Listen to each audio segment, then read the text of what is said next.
எங்கள் ஆயா வந்து மீன் குழம்பு வச்சுக்கிறாங்க. எப்படி டேஸ்ட்டாக பார்க்கலாம் வாங்க.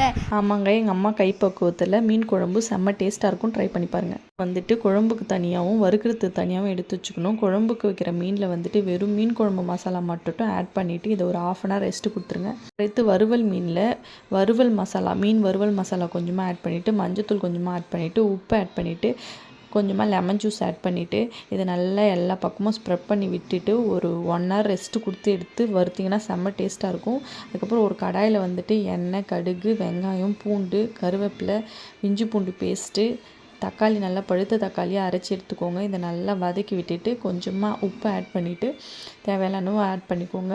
குழம்பு மிளகாத்தூள் ஆட் பண்ணிவிட்டு கொஞ்சமாக மீன் குழம்பு மசாலா ஆட் பண்ணிவிட்டு தனியாத்தூள் கொஞ்சமாக ஆட் பண்ணிவிட்டு இதை நல்லா வதக்கி விட்டுருங்க. வதக்கி விட்டுட்டு கரைச்சி வச்ச புளி தண்ணியை வந்துட்டு அதில் ஆட் பண்ணிவிட்டு நல்லா கொதித்து சுண்டி வந்த உடனே நீங்கள் வந்து மீன் துண்டுகளை போட்டுட்டு மாங்காய் ஒரு 4 பீஸ் போட்டால் செம்மையாக இருக்கும்.